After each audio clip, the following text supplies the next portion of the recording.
Good afternoon, everyone. Hi.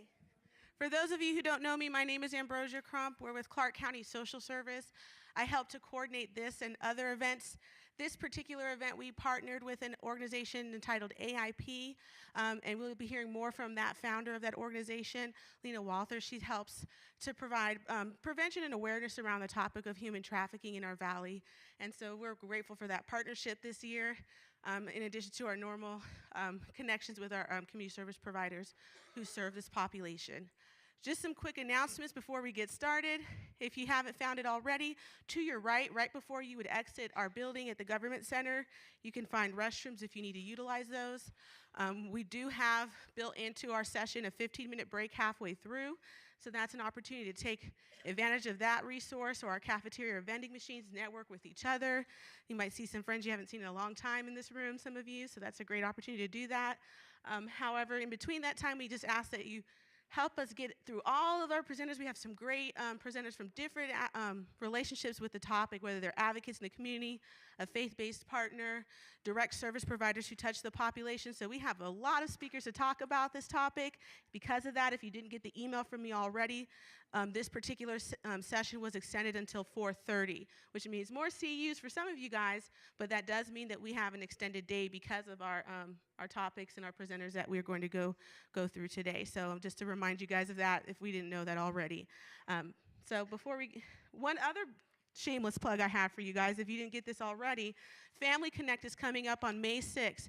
Family Connect is a shoot-off from our Project Homeless Connect event, which is an annual event that we typically have at Cashman Field for all of our community service partners to come together and provide a one-stop shop service delivery to those who are in most need of resources from that homeless service population. So that Family Connect are for families who may not necessarily be homeless yet, but maybe they're making decisions between paying their rent or meeting their child care expense, paying rent or buying food this month, and maybe they're just not well connected to our community resources, or really just need to finally meet with that service provider in a setting that is conducive for them. So the event will be taking place Saturday, May 6th from 10 a.m. to 3 p.m. It's going to be held at Valley High School, so it's coming up soon. The flyer that I gave you guys is both in English, and on the back is also Spanish, so feel free to post that in your respective agencies so that your clients and other partners are aware of this event and hopefully can connect to those resources as they need to do that. So without further ado, we'll be hearing first from Chaplain Barry. He is an advocate for the population for human trafficking. He just has some material to share with you guys based on his perspective of what he does to further support the needs that we have in this community around the issue of sex trafficking. So please help me welcome our first speaker. Thank you. Hi, everybody. Thank you for coming. I'm clergy, so before we start, I'm going to pray us in. If you wish to join me, that's fine. If you wish not to, that's fine too. So those that wish to, bow your heads. Dear Lord, please bless these folks for coming here to learn more about how to save kids. Bless their families. And please give me the words that I can use that are positive and will leave a lasting impression. In his name I pray, amen. Short and sweet. I love short prayers. I love short prayers, probably because I'm getting older. We're here to discuss awareness, because not only is it an essential part to prevention, but it aids in intervention. We're all eyes and ears of the community. We all have a responsibility to help each other. Now, the presentation I'm giving is only about 20 minutes long. So we emailed you detailed handouts, which I'm not sure whether you brought with you or not, but at least you'll have them in your email. So the subject matter that I go over here is emphasized in the email that you received with the handouts. We have to be careful that if we see a potential victim, that we look not only at the person, but the surroundings. Because if the victim is being trafficked, there's at least 2 pimps close by. And pimps are like rattlesnakes. They always go in pair, and it's no disrespect meant to rattlesnakes. Do not assume or prejudge, because you're talking about people that have got tremendous low self-esteem because of what they've been through. Always ask questions respectfully. And if you need assistance, call and ask for help. And I've given you some numbers to call a little bit later on. You've got to be a good witness. In order to be a good witness, you've got to know about awareness. We all know the definition, I hope, of human trafficking. It's offering a child under the age of 18 to have sex. It's human trafficking. It doesn't matter if they're forced, whether there's fraud, coercion. If a kid is under 18 and it's been offering her body for sex, she's being trafficked. She is a victim. There's 3 facets to the crime that we have, which we're going to briefly discuss: the victim, the pimp, and the demand. Victim first. It's essential that we understand the victims in these crimes. One of the handouts that I gave you, and I'll refer to these handouts, and even if you didn't bring them, you've got copies of my PowerPoint, and each slide refers to where the handout is. A victim could be anybody's son, daughter, niece, cousin, friend. It doesn't matter. It doesn't matter what geographic location. It doesn't matter what economic situation they're in. They could be from a very affluent family. The statistics that I provided you, there's 3 that are really important to me. One of them is 80% of the kids being trafficked come from here. They're not imported, they come from here. Average age is 14, youngest age 12. I understand that there's an investigation going on where the youngest age is 9. The most devastating of this is 30%, it's a little higher now, of the kids being trafficked are trafficked by their own families. Fathers, mothers, aunts, uncles. So how does a kid get into a situation like this? I call it, what are the steps to slavery? And that is referred to in the handout that I gave you. The initial warning signs: I love you. I can give you things your parents can't give you. I'm going to treat you with more respect. I've got a great career opportunity for you. And once that happens, they have sex. When that's done, the next step is called seasoning. And by the way, all the different seasoning techniques are in there, and I'm not going to go through them now because of the time limitations. But we're talking about browbeating, coercion, we're talking about beatings, we're talking about branding, threatening. Those are the techniques that are used. What are the results? Obviously, how can an adult go through this life and not come up with poor mental health and poor physical health? Complete loss of control. They're not responsible. They can't tell people where they're going. They don't have an identification, most of them. They can't leave their home or place of work because of fear. And the result? Destroyed life. There's 3 types of pimps. I'm not going to go over them. You can Google that. Don't you love Google? Because it stops you from thinking. It's so cool that you can do that. So I encourage you to look and see what the different types of pimps are. Pretty well self-explanatory, but go ahead and do that. Why and where?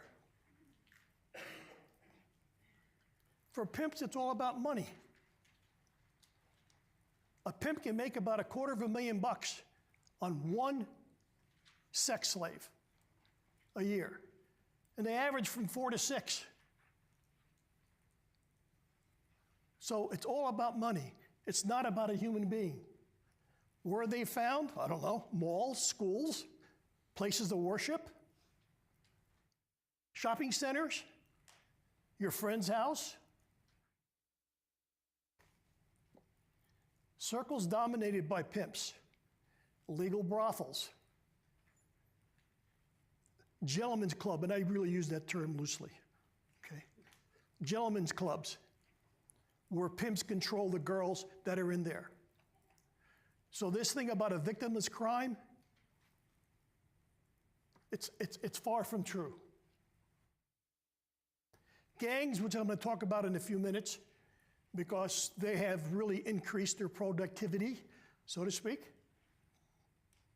And the most dangerous source right now, I know you've got an outline, so there it is.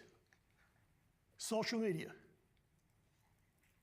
Social media, between Backpage and some of the other social media sites, have more information about where you can get a young girl than all the sites have about where you can get religious freedom.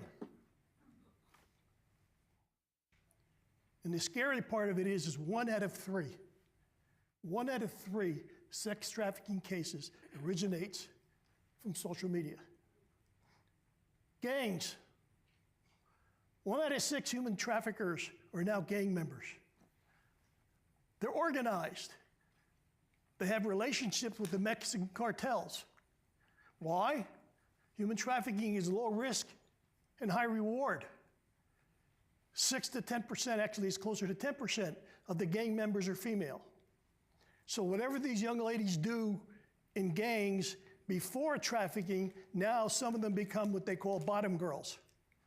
And if you look at a definition, that means a girl that's in charge of the other sex slaves. They're in charge for discipline, recruiting, etc. Rival gangs even partner to make hybrid gangs. So gangs that ordinarily don't like each other will form a division, sounds like a corporation, doesn't it? Forms a division which will, in essence, get them to work together because of all the money that's involved. Here comes the part that I really don't like. Demand. Why is there demand? There's some of the reasons.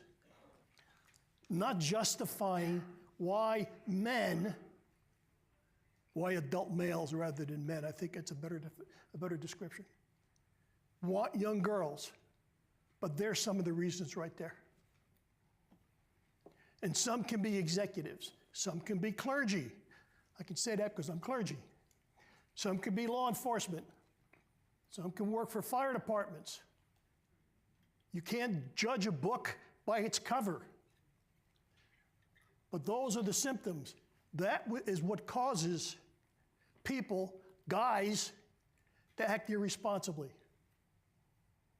And of course, their training school is porn, because that's a contributor and a catalyst. Again, there was a handout on porn. Interesting facts on porn. You can look it up and see what it is, but basically, billions of dollars per year on porn are spent, either rented porn or whatever.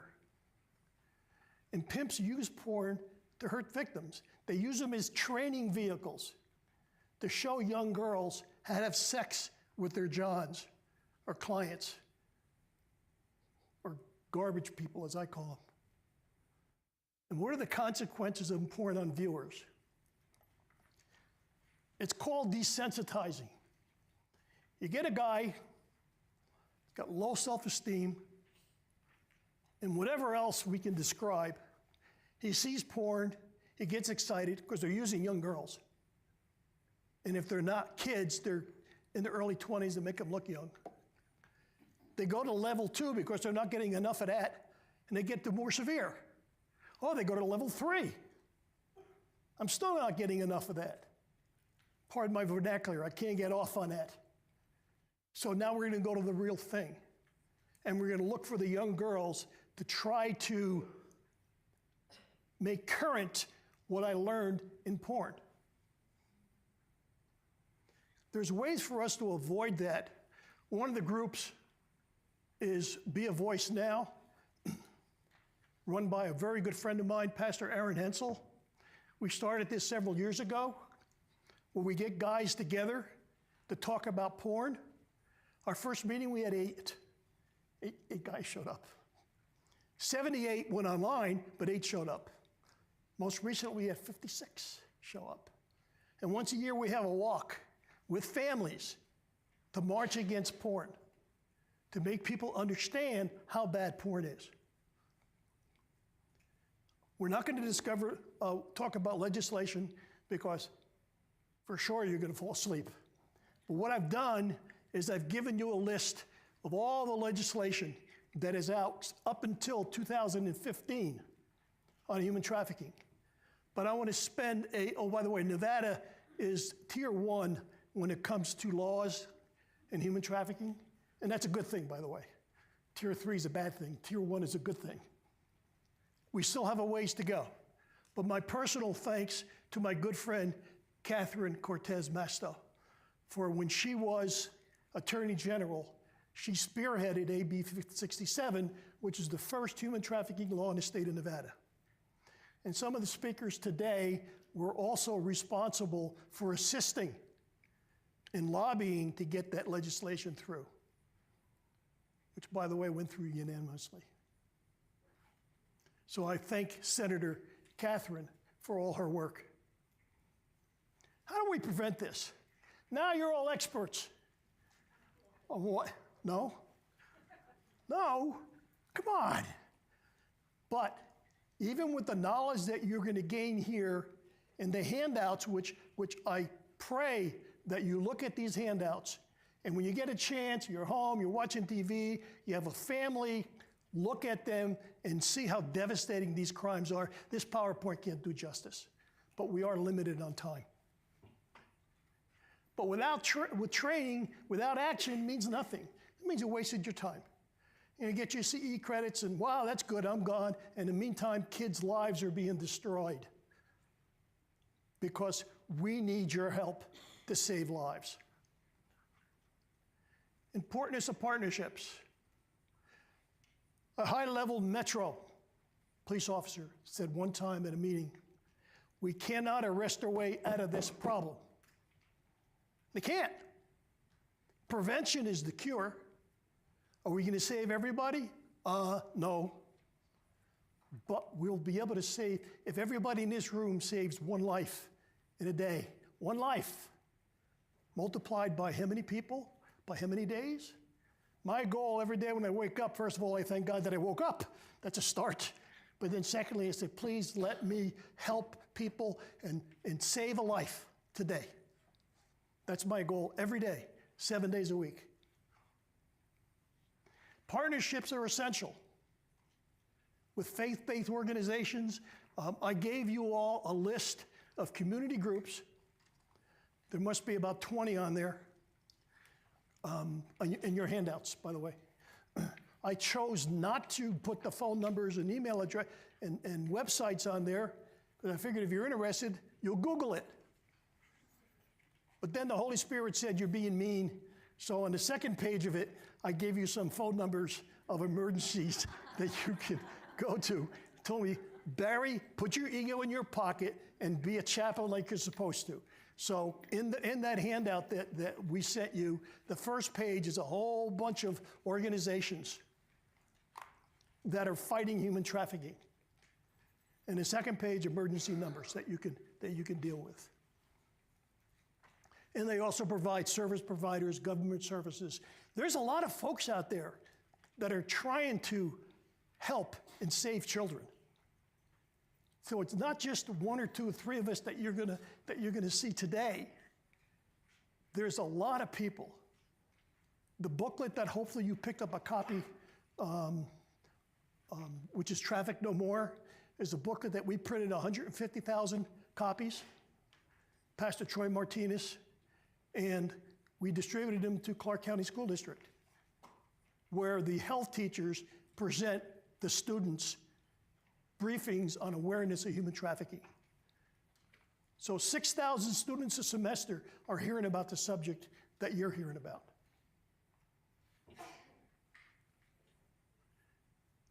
Prevention reduces intervention. There's really no numbers. I can't tell you that, well, we save lives because I'm talking to you today. But I've got numerous emails from people saying, thank you for your presentation. I happen to be talking to a friend of mine who said, oh my gosh, that sounds like something my daughter is doing with her boyfriend. So awareness will hopefully reduce the need for intervention. Eliminate it? Of course not. But at least you'll have more than just our eyes out there. You'll have our friends' eyes out there. Saving seeds result in fruit that flourish. Actually, that's kind of a spin-off on Genesis, but that's okay. Be a parent, not a friend. The older my kids get, the more right I was when I was raising them. And those of us here that are parents or grandparents and that have adult kids, you know that's the truth. The sign of being a good parent, let's say a father, isn't for your daughter to say, thank you, Daddy, for letting me do what I want to do. The sign of being a good father is saying, Daddy, I hate you for grounding me. I got that a lot, by the way. Not anymore, but back when she was a teenager. She always apologized, as a sidebar, for all the things she did when she was a teenager. And I said, honey, don't worry about it. You're still alive. I'm asking you to be part of the solution and not part of the problem. Closing your eyes makes us part of the problem. Getting involved makes us part of the solution. And look at the responsibilities you folks have in your jobs. You should be able to, will be able to spot danger and pass it on to someone. Well, as far as saving lives, I'm going to try to save a couple right here today. What not to do. Do not attempt the rescue. Please do not. These girls are being watched. Remember the rattlesnakes? They're being watched. And as one lady told me as I'm working with her on missing kids, I said, what would you do if you ran into a victim? Well, I put her in my car. I said, good, I can come visit you in visiting hours in the detention center. It's kidnapping.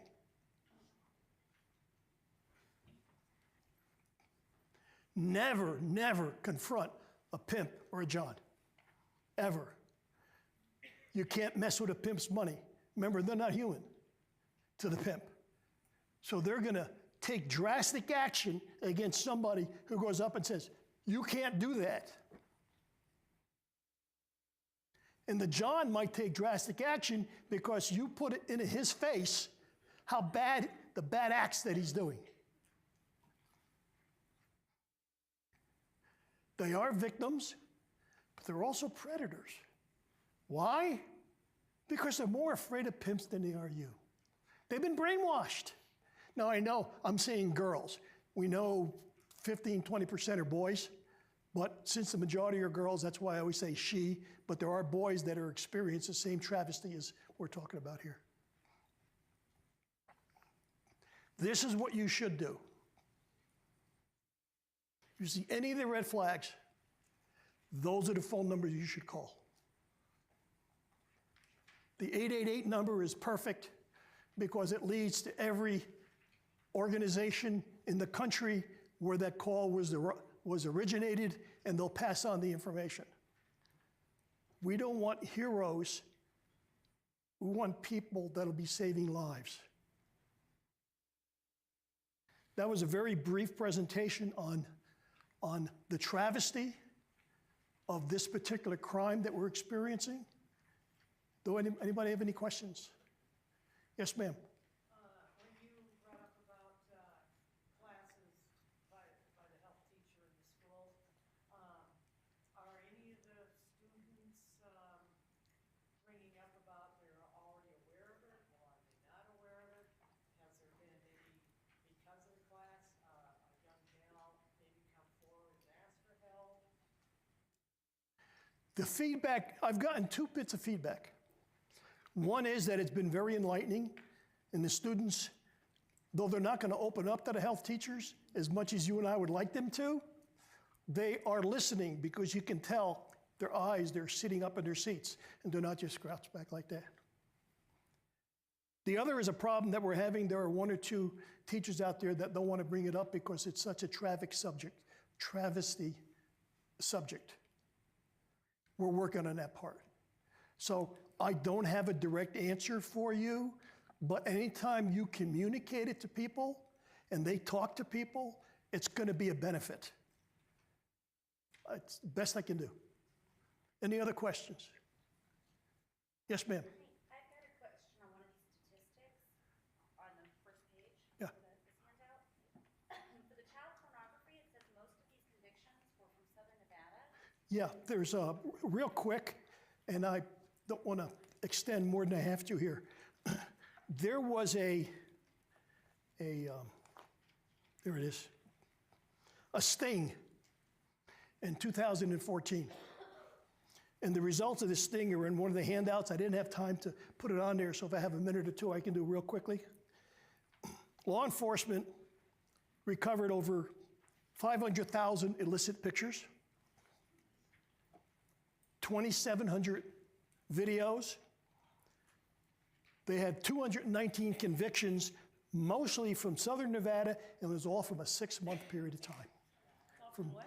6-month period of time. From June of 2014 to December in 2014. There's other things going on now, but obviously I'm not at liberty to say, but this is public information right here. So that's where those statistics came from. One sting in Southern Nevada. Oh, okay, so this was just from the state of Nevada. Yes, ma'am. Oh, 'cause I was thinking since it was federal, that you were like a hub for child porn throughout the United States. Okay, then you answered my question. Thank you. Well, we are a hub, but that's just, the sting is just from here. Okay. Any other questions? My wheelchair and I will be here at the end of the presentations. If I'll stick around, anybody has any questions, my phone number and email address are in those handouts that I gave you. God bless you all for being here. Thank you very much for your attention.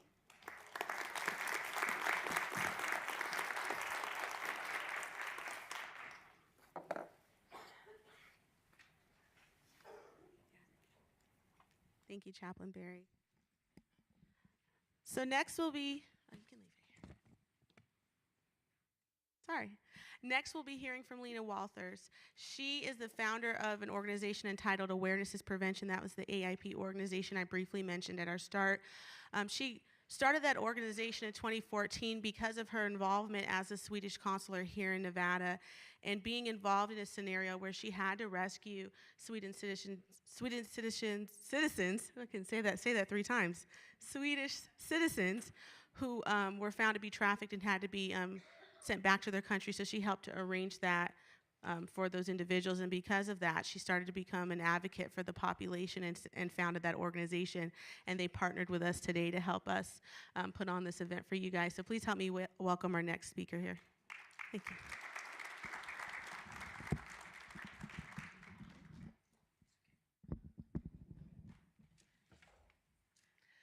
Thank you, and thank you for being here. I don't know how much you have heard about the trafficking problem throughout the years. I'm not going to go into my normal presentation because it will be very much like Chaplain Barry's.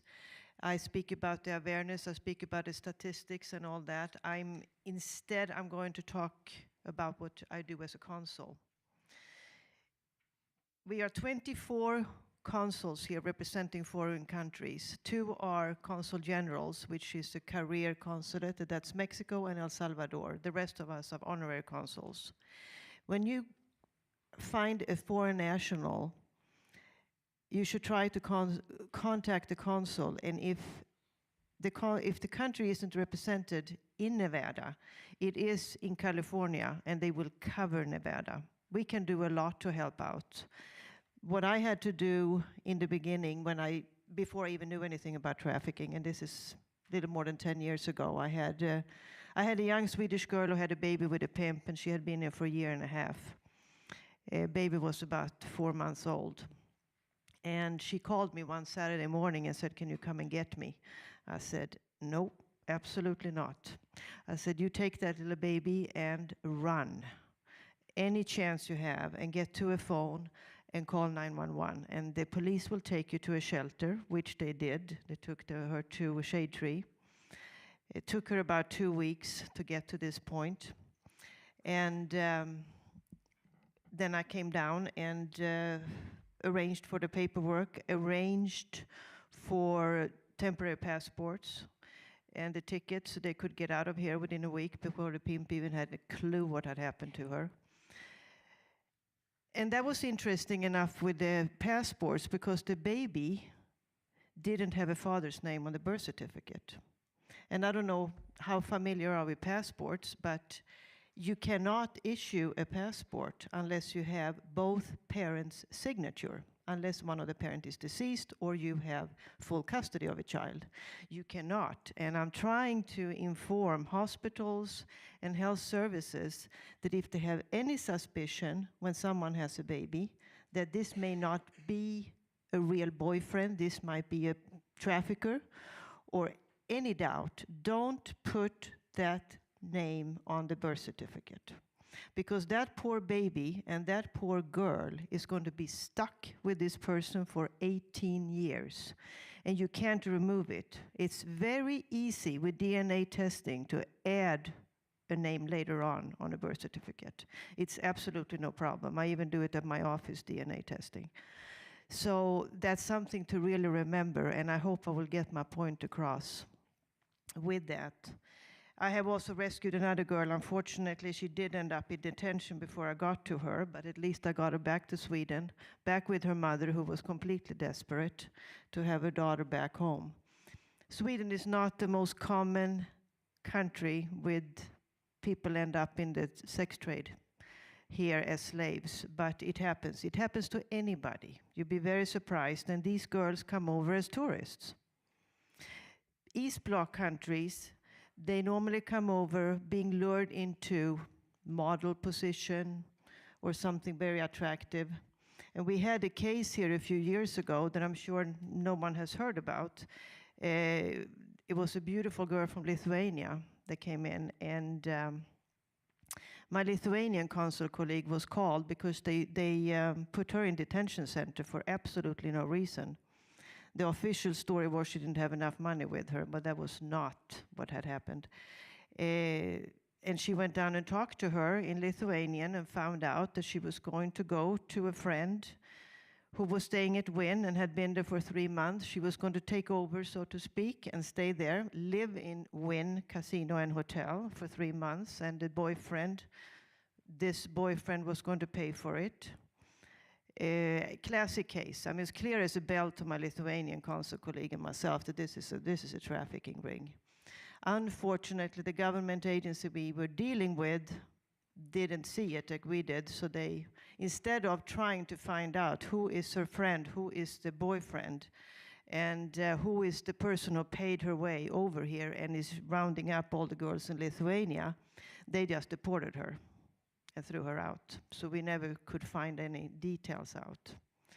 But situations like this happens all the time. You will not hear about them. It doesn't get in the paper, but it does happen. As I said, we're 24 consuls. Use us when you can.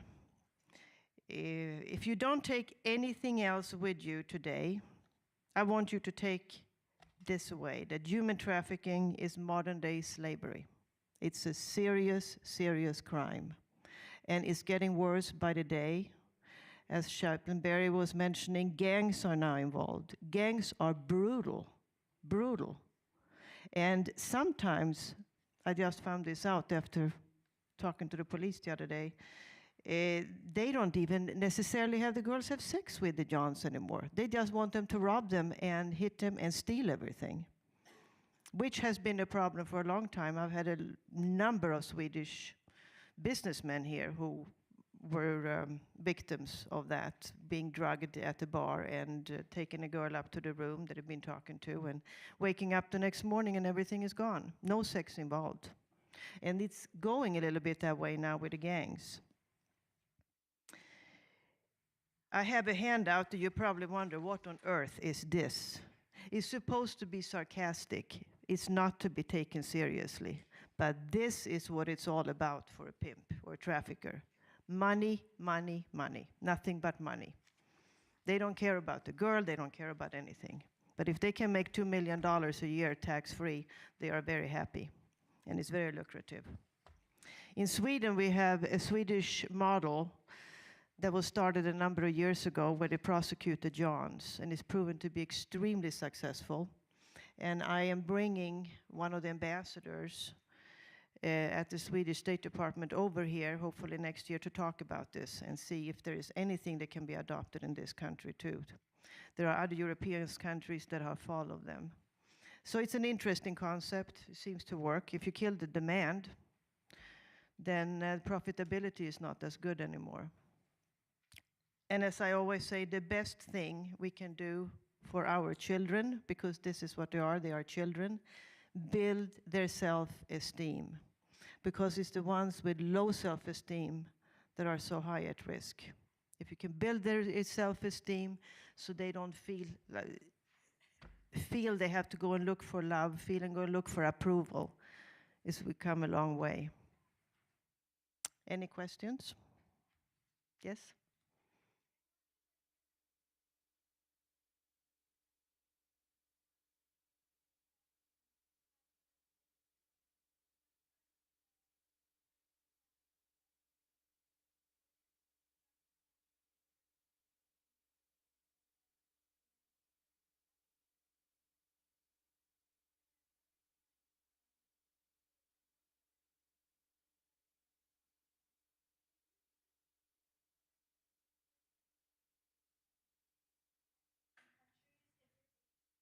Yeah, it's not the country itself, it's the US regulations. We consuls we have no influence over the ruling here from immigration. Like I said, the Lithuanian girl, there was absolutely no reason for her not to come into the country and ending up in the detention center. She had enough money, she had a credit card with her. You don't have to carry cash. Brittany, who is coming up after me here from Salvation Army, she works very closely with victims and helps them with visas and everything they could possibly need to stay here. And she will, I'm sure, go right into that and talk about it. They end up in detention center normally. In the cases I was talking about was over 10 years ago. It was different then. Now they are victims more. In those days, not the same. Today, they don't necessarily deport anymore, even if they overstay their visa. You know, most European countries can stay here 3 months. And if they overstay the visa, they normally end up in the detention and then they're deported, but not necessarily anymore. So they have the different visas to help them out. But the consul itself or the country, the foreign country, cannot interfere with the ruling of the American immigration. Anybody else? Well, thank you. The next speaker is Brittany Hoppolle from Salvation Army. She's a director of Seeds of Hope, their special program. She and her staff does phenomenal work with the victims. They deal directly with the victims, and she will tell you all about it.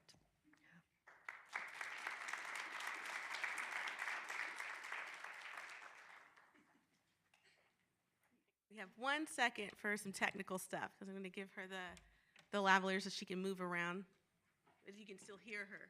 So.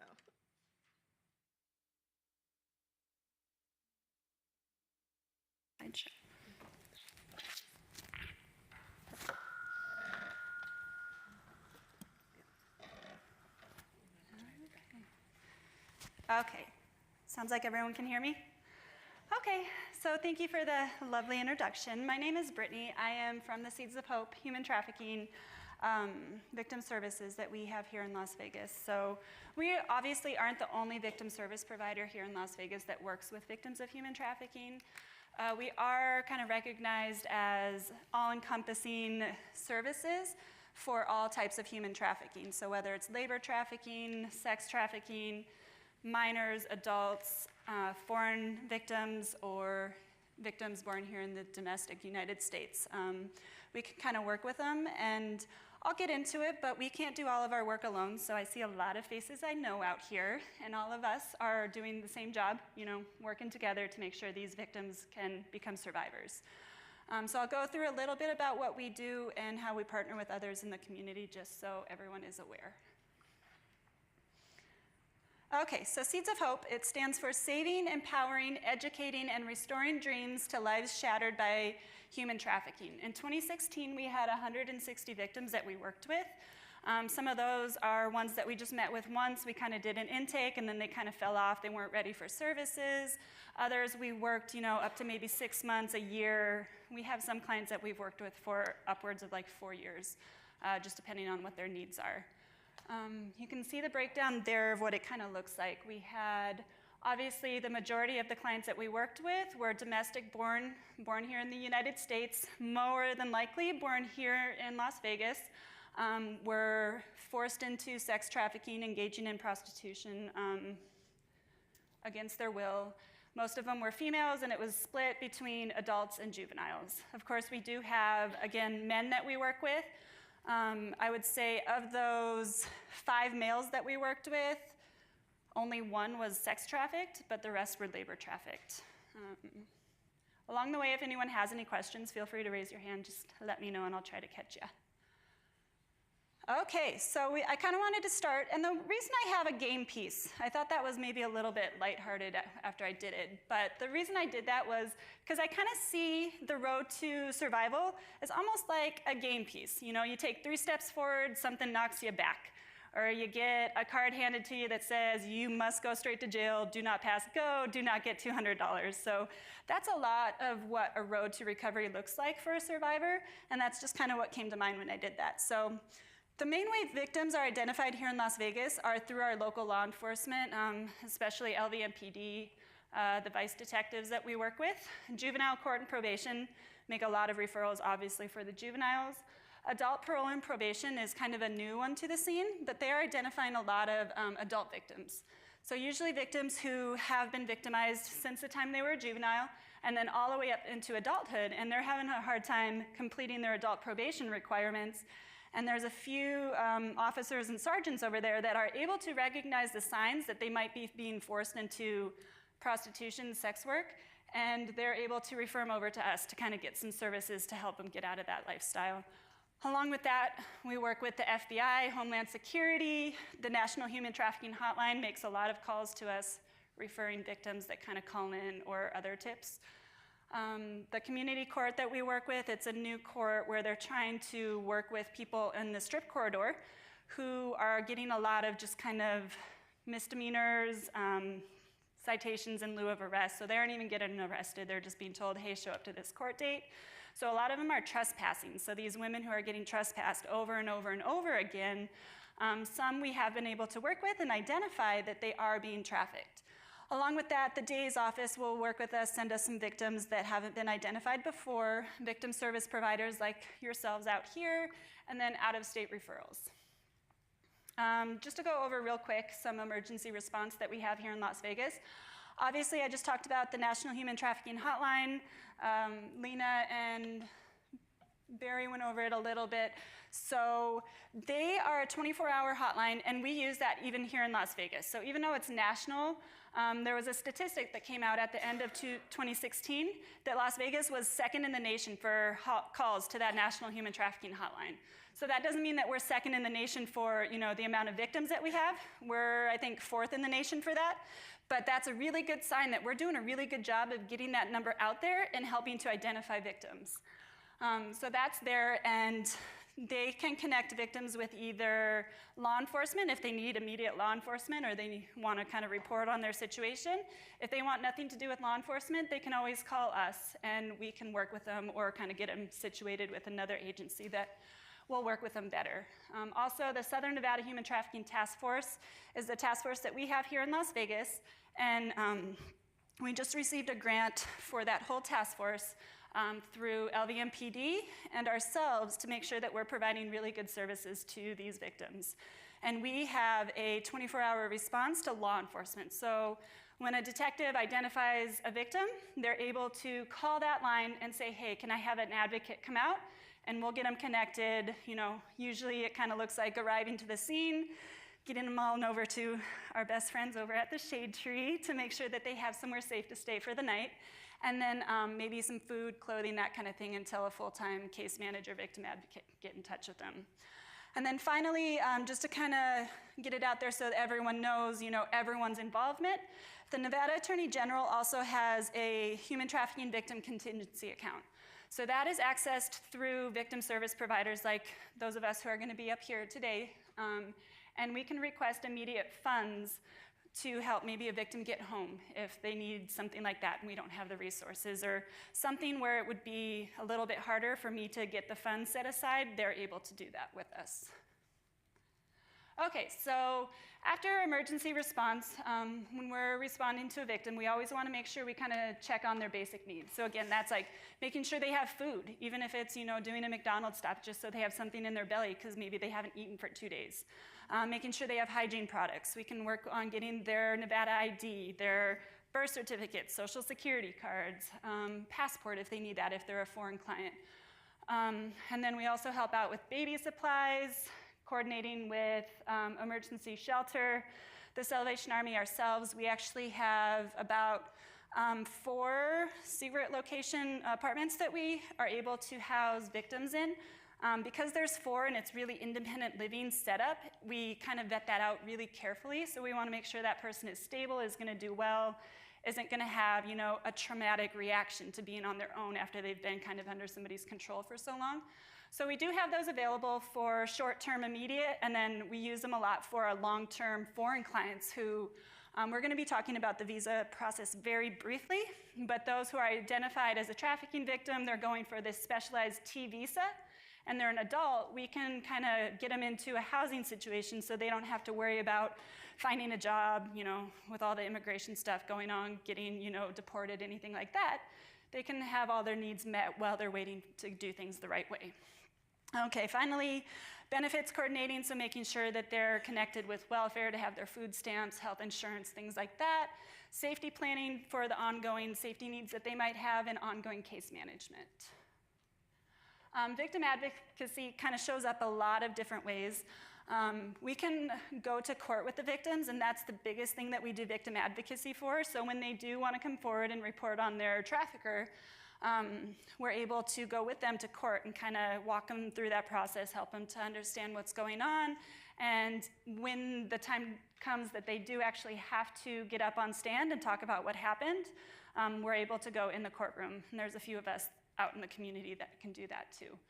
Obviously showing up in juvenile court and advocating for what they have been doing while they've been on probation, the milestones they've been able to accomplish.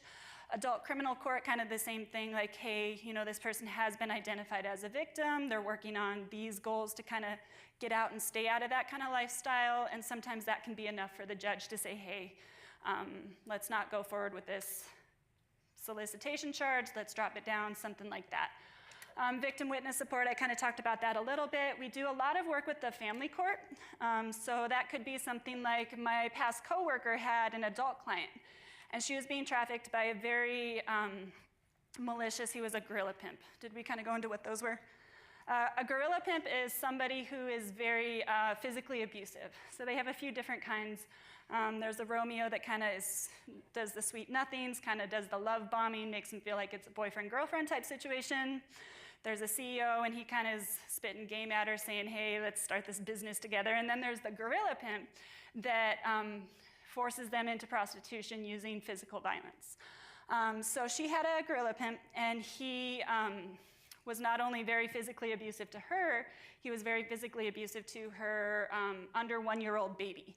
So that baby was taken away by CPS, and since that, she was able to get out of this situation. She was on her road to recovery, and my coworker was able to go talk to the courtroom about what that kind of lifestyle looks like, talk about what she was kind of trapped in so that they could advocate for her to have her baby back. So they had to go through all the right steps, obviously, but she was able to gain custody of her child back.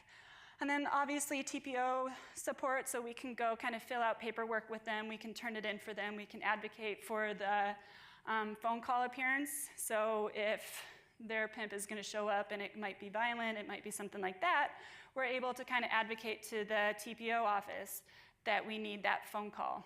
We can kind of set up some other arrangements around the safety planning thing. And then finally, immigration advocacy. So we can get foreign clients who have reported and are willing to come forward about their situation. We can kind of get them connected with legal aid and then help out with all of that paperwork and explaining, you know, this is what this looked like. We have this cool kind of system that was set up by my old program director that, you know, if there are elements of trafficking, they've made a police report, but we aren't able to really settle in on, yes, this was trafficking. We work with a trauma center out in Boston, and they go through, it's like a 2 to 4 hour, it's intense psychological evaluation where they can kind of pinpoint some of the trauma that was induced by that trafficking, and that's a supportive document that is used in order to kind of help advocate for that person to get a T visa. And then so I just kind of go into some legal aid providers that we work with. So they'll work with them on the immigration process. Real quick, the immigration process. For a trafficking victim, they set aside a whole new visa process, and it's the T visa. So U visa is for all victims of crime. They can apply for the U visa. It's, I don't know, somebody else might know it more than me, but I think it's like a 5-year waiting period, even for that visa to be approved. T visa takes about 6 months to apply and about another 6 months to hear back if you are approved, and then you have your T visa, you can work on getting your work authorization and you're good to go, at least for those 3 years. Another immigration status that we're able to work on is the continued presence, and that's if they're working with federal law enforcement. Homeland Security can request a continued presence for that person to be in the United States legally, able to receive services and possibly work for a year while that case is going on. So along with immigration, we work on helping out with consumer credit and criminal background checks, especially for the adults. So when a woman, and again, we're always talking about women, but there are boys and men who are caught up in human trafficking also. Because it's Las Vegas, I sometimes focus on women and what they're going through because that's a lot of what we have, but I don't want to lose sight on the men that are going through it too. But so when these victims are going through and they're in maybe the game of prostitution, things like that, they've been forced into it for so long, they have racked up quite a criminal background, and their consumer credit is trashed. I think that I would personally say, and if you've heard of the Wheel of Power and Control in human trafficking or domestic violence, anything like that, they have a section in there where it talks about that. So they trash their credit in order to keep that victim where they are. Because if she has terrible credit, she has a bad criminal background, how's she gonna get a job? Where is she gonna go to get an apartment? Who's gonna, give her that loan for that car? So we can work with them on kind of cleaning that up, along with some civil charges that come along, so they're able to pursue civil charges against their trafficker if there's enough evidence to hold that up. Family custody guardianship, we're able to get them connected with legal aid providers that will help along those lines, along with landlord-tenant issues, so maybe they had an apartment with their trafficker, both names are on the lease, and they need out, we're able to get them connected with a legal aid provider to help out with that, along with any other victim-related circumstances. I always kind of use this one as an example. I had an adult who was trafficked here from another part of the country, and she was driving in the car with her trafficker, and he had a bottom. Did we talk about what a bottom is? A little bit, yes, no. So a bottom is a girl who has also been victimized, forced into prostitution, and she's the most trusted girl in that circle of quote-unquote prostitutes underneath the pimp. So they're the ones who don't have to work as much, so they sometimes enforce the rules, they'll collect the money, things like that. So a pimp and his bottom were driving, they had the victim in the back of the car, he made a bad choice of running a red light, hit somebody, while he wasn't able to get, stopped by cops because I think he had parole and probation. Same with the bottom. So they